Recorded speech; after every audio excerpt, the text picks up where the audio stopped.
স্বাগত বিশেষ সংবাদে। আপনাদের সঙ্গে আছি আমি নাদিরা জাহান। সাভারের জাতীয় স্মৃতিসৌধে ফুল দিয়ে মহান মুক্তিযুদ্ধের বীর শহীদদের প্রতি শ্রদ্ধা জানিয়েছেন অন্তর্বর্তীকালীন সরকারের প্রধান উপদেষ্টা ডক্টর মোহাম্মদ ইউনূস। সকালে জাতীয় স্মৃতিসৌধে পুষ্পস্তবক অর্পণ করেন প্রধান উপদেষ্টা। এ সময় তার সঙ্গে অন্য উপদেষ্টারাও ছিলেন। পুষ্পস্তবক অর্পণের পর শহীদদের স্মরণে তিনি কিছু সময় দাঁড়িয়ে নীরবতা পালন করেন। এ সময় ৩ বাহিনীর একটি চৌকস দল প্রধান উপদেষ্টাকে গার্ড অব অনার প্রদান করেন। বিউগলে বেজে ওঠে করুণ সুর। প্রধান উপদেষ্টার পর স্মৃতিসৌধে পুষ্পস্তবক অর্পণ করেন অন্য উপদেষ্টারাও। পরে ডক্টর মোহাম্মদ ইউনূস পরিদর্শন বইয়ে সই করেন।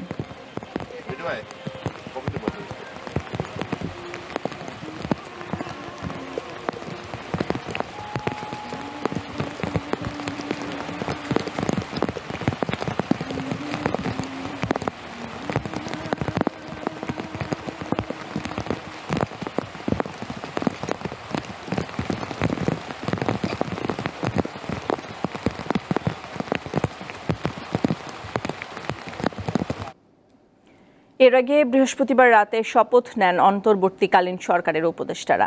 এই সরকারের প্রধান উপদেষ্টা নোবেলজয়ী ডক্টর মোহাম্মদ ইউনূসকে বঙ্গভবনে শপথ পাঠ করান রাষ্ট্রপতি মোহাম্মদ শাহাবুদ্দিন। পরে ১৩ উপদেষ্টাও রাষ্ট্রপতির কাছে শপথ নেন, আর ৩ উপদেষ্টা শপথ নেবেন পরে। বঙ্গভবনের সেই চেনা দরবার হল। তবে এবারের মাহেন্দ্রক্ষণ নির্বাচিত নয়, আনুষ্ঠানিক রূপ পেল অন্তর্বর্তীকালীন সরকার। বৃহস্পতিবার রাত ৯টায় শপথ অনুষ্ঠানের আয়োজন করা হয়। অনুষ্ঠানটি পরিচালনা করেন মন্ত্রিপরিষদ সচিব মোহাম্মদ মাহবুব হোসেন। নতুন এই সরকারের প্রধান উপদেষ্টা নোবেল বিজয়ী ডক্টর মোহাম্মদ ইউনূস বঙ্গভবনে পৌঁছালে তাঁকে স্বাগত জানান রাষ্ট্রপতি মোহাম্মদ শাহাবুদ্দিন। পরে আসেন শপথ মঞ্চে। অনুষ্ঠানের শুরুতে ৭১-এর মহান মুক্তিযুদ্ধে শহীদ ও বৈষম্য বিরোধী ছাত্র আন্দোলনে নিহতদের স্মরণে ১ মিনিট নীরবতা পালন করা হয়। আমি মোহাম্মদ ইউনূস।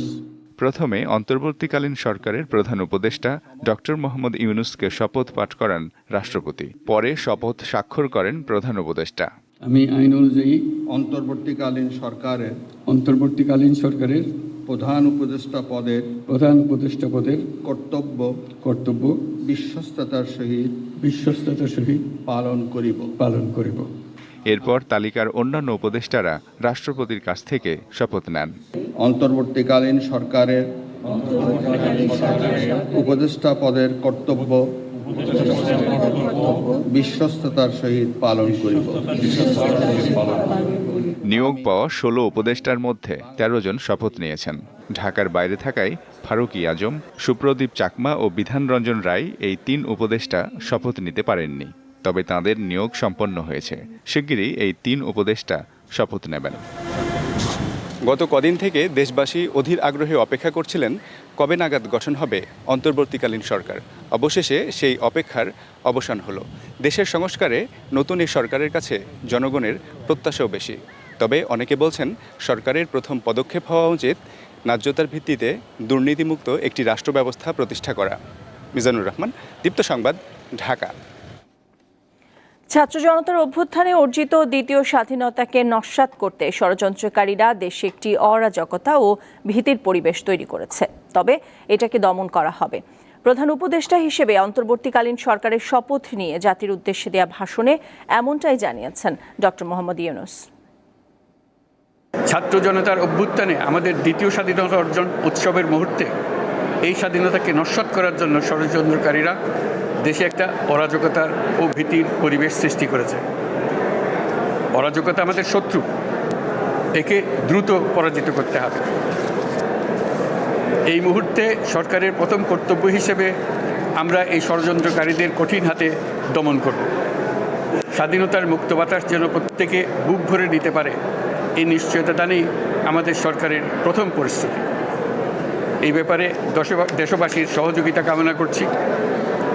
দ্বিতীয় স্বাধীনতার এই মিলন মেলা থেকে বাদ যাবে না যারা আমাদের শান্তি শৃঙ্খলা রক্ষাকারী প্রতিষ্ঠানগুলো, নৌ সেনা, বিমান বাহিনী, বর্ডার গার্ড, পুলিশ, আনসার, গ্রাম প্রতিরক্ষা, কোস্টগার্ড, কেউ বাদ যাবে না। অন্য সবার মতো তাদের প্রত্যেক সদস্য আজ উপরওয়ালার আইন বহির্ভূত জবরদস্তিমূলক হুকুম থেকে মুক্ত। কারো জন্য এটা বিন্দুমাত্র ব্যাহত হলে আমাদের আজকের উৎসব ম্লান হয়ে যাবে। প্রচণ্ড নিষ্ঠুর পতিত স্বৈরাচারী সরকার এসব প্রতিষ্ঠানকে দিয়ে ক্ষমতা কুক্ষিগত করে রেখেছিল। আমরা তার এই প্রচেষ্টা ব্যর্থ করে প্রতিষ্ঠানগুলোর হারানো গৌরব ফিরিয়ে আনব। এই ঘৃণ্য চেষ্টায় ব্যবহৃত হয়ে যারা অপরাধ সংগঠিত করেছে তাদেরকে আইনানুগ বিচারের মাধ্যমে শীঘ্রই উপযুক্ত শাস্তি দেওয়া হবে। শপথ গ্রহণের পর গণমাধ্যমের কাছে প্রতিক্রিয়া জানিয়েছেন অন্তর্বর্তী সরকারের উপদেষ্টারাও। এ সময় তারা দেশকে আরও এগিয়ে নিয়ে যাওয়া অঙ্গীকার করেন। জানান, আইন শৃঙ্খলা ফিরিয়ে আনাই হবে তাদের প্রথম কাজ।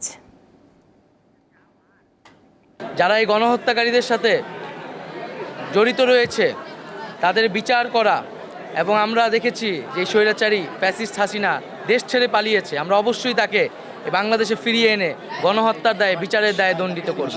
এই দেশে পরিবর্তন আনতে হবে এবং আগামী ভবিষ্যৎ প্রজন্ম আমাদেরকে দেখিয়ে দিয়েছে যে পরিবর্তন আসবে। এই বিজয়ের তাৎপর্য আমাদের অনুভব করতে হবে এবং এই বিজয় আমাদের উপর যে দায়িত্ব দিয়েছে সেই দায়িত্ব আমাদেরকে আত্মস্থ করতে হবে।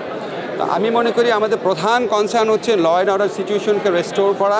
যাত্রাটা শুরু হয়েছে সুশাসন, জবাবদিহিতা, মানবাধিকার, গণতন্ত্র এ সমস্ত ক্ষেত্রে সংস্কারের জন্য, এবং এই কাজ তো কাউকে না কাউকে দায়িত্ব নিয়ে শুরু করতে হবে। দায়িত্ব নিয়ে শুরু হলো, তারপরে দেখা যাক না কতদূর যাওয়া যায়, শেষ পর্যন্ত তো যেতেই হবে।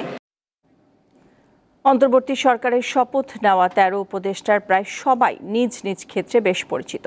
তারা গণতন্ত্র, মানবাধিকার ও নির্বাচন ব্যবস্থা নিয়ে দীর্ঘদিন ধরে কাজ করছেন। অন্তর্বর্তী সরকারের রূপরেখা চূড়ান্ত হওয়ার আগেই সামনে আসে সালেউদ্দিন আহমেদের নাম। বাংলাদেশ ব্যাংকের সাবেক এই গভর্নর কেবল নামী অর্থনীতিবিদই নন, বরং দলমত নির্বিশেষে সবার কাছে স্পষ্টবাদী হিসেবে তার সুনাম রয়েছে। ঢাকা বিশ্ববিদ্যালয়ের আইন বিভাগের অধ্যাপক আসিফ নজরুল দেশের শিক্ষাঙ্গনে এক পরিচিত নাম। গত 15 বছর আওয়ামী লীগের শাসনামলে নির্বাচন, গণতন্ত্র, আইনের শাসন, মানবাধিকার সহ বিভিন্ন বিষয়ে সরব ছিলেন তিনি। আদিলুর রহমান খান একজন মানবাধিকার কর্মী এবং মানবাধিকার সংস্থা অধিকারের প্রতিষ্ঠাতা। 2013 সালে মতিঝিলের শাপলা চত্বরে হেফাজতে ইসলামের নেতাকর্মীদের সরিয়ে দেওয়ার অভিযানে মৃত্যুর সংখ্যা তুলে ধরে তিনি আলোচনায় আসেন এবং সরকারের রোষানলে পড়েন। সাবেক অ্যাটর্নি জেনারেল হাসান আরিফ ফখরুদ্দিন আহমেদের নেতৃত্বাধীন তত্ত্বাবধায়ক সরকারের উপদেষ্টা ছিলেন। দায়িত্ব পালন করেছেন আইন, বিচার ও সংসদ বিষয়ক মন্ত্রণালয়, ভূমি মন্ত্রণালয় এবং ধর্ম বিষয়ক মন্ত্রণালয়ে। তৌহিদ হোসেন সাবেক পররাষ্ট্র সচিব। কূটনৈতিক হিসেবে তাকে একজন বিজ্ঞজন হিসেবেই বিবেচনা করা হয়। বিভিন্ন আন্তর্জাতিক ইস্যুতে তিনি মতামত দিয়ে থাকেন। বাংলাদেশ পরিবেশ আইনজীবী সমিতি বেলার প্রধান নির্বাহী এবং একজন পরিবেশবিদ হিসেবে সর্বজন পরিচিত ব্যক্তি সৈয়দা রেজওয়ানা হাসান। প্রথম বাংলাদেশী হিসেবে গোল্ডম্যান এনভায়রনমেন্টাল প্রাইজ পাওয়া ছাড়াও 2009 সালে টাইম সাময়িকীর হিরোজ অফ এনভায়রনমেন্ট খেতাব ও 2012 সালে র্যামন ম্যাগসেসে পুরস্কারের জন্য আন্তর্জাতিক খ্যাতি আছে তার। নাহিদ ইসলাম ও আসিফ মাহমুদ আওয়ামী লীগ সরকারের পতনে নেতৃত্ব দেয়া বৈষম্য বিরোধী ছাত্র আন্দোলনের অন্যতম সমন্বয়ক। সপ্তাহের ব্যবধানে এখন নিজেরাই সরকারে। ঢাকা বিশ্ববিদ্যালয়ের সমাজবিজ্ঞান বিভাগের সাবেক ছাত্র নাহিদ আর আসিফ ঢাকা বিশ্ববিদ্যালয়ের ভাষাবিজ্ঞান বিভাগের 2017-18 শিক্ষাবর্ষের বর্তমান শিক্ষার্থী। সাবেক নির্বাচন কমিশনার এম শাখাওয়াত হোসেন একজন সামরিক ব্যক্তিত্ব। অবসরপ্রাপ্ত এই ব্রিগেডিয়ার জেনারেল জাতীয় নিরাপত্তা ও প্রতিরক্ষা বিষয়ে গবেষণার পাশাপাশি গণমাধ্যমে লেখালেখি ও মতামত দিয়ে থাকেন। লেখক ও গবেষক ফরিদা আক্তার সবচেয়ে বেশি পরিচিত মানবাধিকার কর্মী হিসেবে। পঞ্চগড় জেলার এই বাসিন্দা 2008 থেকে 2014 সাল পর্যন্ত আওয়ামী লীগের মনোনয়নে সংরক্ষিত মহিলা আসনের সংসদ সদস্য ছিলেন। আফম খালিদ হোসেন হেফাজতে ইসলাম বাংলাদেশের নায়েবে আমির ছিলেন। বর্তমানে তিনি ইসলামী আন্দোলন বাংলাদেশের শিক্ষা উপদেষ্টা। আন্তর্জাতিক ইসলামী বিশ্ববিদ্যালয় চট্টগ্রামের Quranic science and Islamic studies বিভাগের অতিথি শিক্ষক তিনি। গ্রামীণ ব্যাংকের সাবেক চেয়ারম্যান নূরজাহান বেগম এখন গ্রামীণ পরিবারের একটি অলাভজনক শিক্ষা প্রতিষ্ঠান গ্রামীণ শিক্ষার ব্যবস্থাপনা পরিচালক হিসেবে দায়িত্ব পালন করছেন। তিনি ডক্টর ইউনূসের অন্যতম সহযোগী হিসেবে পরিচিত। বেসরকারি সংস্থা ব্রতির প্রধান নির্বাহী কর্মকর্তা শারমিন মুর্শিদ মূলত সুপরিচিত মানবাধিকার, সুশাসন ও নির্বাচন ব্যবস্থাপনা সহ বিভিন্ন সামাজিক ইস্যুতে আন্দোলনকারী হিসেবে গত 15 বছরে আওয়ামী লীগ শাসনামলে অনুষ্ঠিত নির্বাচন নিয়ে বারবার প্রশ্ন তুলে আলোচিত ছিলেন তিনি। তৌসিয়া ইসলাম, দীপ্ত সংবাদ, ঢাকা। বাংলাদেশের অন্তর্বর্তীকালীন সরকারের প্রধান উপদেষ্টা ডক্টর মোহাম্মদ ইউনূসকে অভিনন্দন জানিয়েছেন বিশ্ব নেতারা। এর মধ্যে ডক্টর ইউনূসকে শুভেচ্ছা জানিয়েছেন চীন ও ভারত।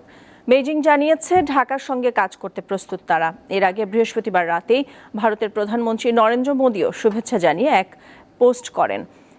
এক্সের দেয়া পোস্টে পরিবর্তিত পরিস্থিতিতে ডক্টর ইউনূসের নেতৃত্বাধীন বাংলাদেশের সঙ্গে কাজ করার অঙ্গীকার ব্যক্ত করেন ভারতের প্রধানমন্ত্রী। এছাড়া হিন্দু এবং অন্যান্য সংখ্যালঘুদের নিরাপত্তা ও সুরক্ষা নিশ্চিতের মাধ্যমে বাংলাদেশে দ্রুত স্বাভাবিক অবস্থা ফিরবে বলেও আশা প্রকাশ করেন তিনি। আরও জানান, শান্তি, নিরাপত্তা ও উন্নয়নের অভিন্ন লক্ষ্য অর্জন এবং দুই দেশের জনগণের আকাঙ্ক্ষার বাস্তবায়নে বাংলাদেশের সঙ্গে কাজ করতে ভারত অঙ্গীকারাবদ্ধ। দর্শক, এই ছিল বিশেষ সংবাদে। আমাদের নিয়মিত সংবাদের পাশাপাশি প্রতি ঘন্টায় বিশেষ সংবাদ রয়েছে, দেখার আমন্ত্রণ রইল। ধন্যবাদ সবাইকে।